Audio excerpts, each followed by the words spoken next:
വാഹനാപകടത്തിൽ മരണപ്പെട്ട നടൻ സന്തോഷ് കെ നായരുടെ സംസ്കാരം തൃശൂരിൽ നടന്നു. ഗുരുവായൂരിലെ വീട്ടിലെ പൊതുദർശനത്തിന് ശേഷം തൃശൂർ പാറമേക്കാവ് ശാന്തിഘട്ടിലാണ് സംസ്കാരം നടത്തിയത്. സിനിമ, സാംസ്കാരിക, രാഷ്ട്രീയ രംഗത്തെ പ്രമുഖർ സംസ്കാര ചടങ്ങുകളിൽ പങ്കെടുത്തു. പത്തനംതിട്ടയിൽ വെച്ചാണ് സന്തോഷ് സഞ്ചരിച്ചിരുന്ന കാറും ട്രക്കും കൂട്ടിയിടിച്ച് അപകടമുണ്ടായത്. പത്തനംതിട്ട ഏനാത്ത് വെച്ചുണ്ടായ വാഹനാപകടത്തിൽ മരണപ്പെട്ട ചലച്ചിത്ര താരം സന്തോഷ് കെ നായരുടെ സംസ്കാരം നടന്നു. കഴിഞ്ഞ ദിവസം പുലർച്ചെയായിരുന്നു അപകടമുണ്ടായത്. ചികിത്സയിലിരിക്കെ സന്തോഷിന് ഹൃദയാഘാതമുണ്ടായതിന് പിന്നാലെ മരണം സംഭവിക്കുകയായിരുന്നു.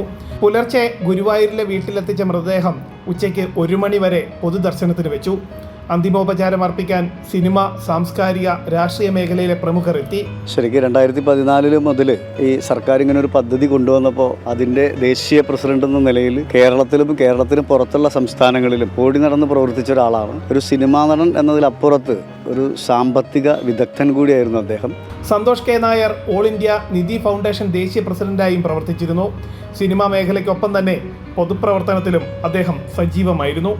1982 പുറത്തിറങ്ങിയ ഇത് ഞങ്ങളുടെ കഥ എന്ന ചിത്രത്തിലൂടെയാണ് സന്തോഷ് സിനിമാ രംഗത്തേക്ക് എത്തിയത്. പ്രദർശനം തുടരുന്ന മോഹിനിയാട്ടമാണ് ഏറ്റവും അവസാനമായി അഭിനയിച്ച ചിത്രം. വില്ലൻ, നായകൻ, സഹനടൻ, ഹാസ്യനടൻ എന്നിങ്ങനെ വൈവിധ്യമാർന്ന വേഷങ്ങളിലൂടെ മലയാളികളുടെ ഹൃദയത്തിൽ കൂടുകൂട്ടിയ നടൻ കൂടിയായിരുന്നു സന്തോഷ് കെ നായർ. ജനം, തൃശൂർ.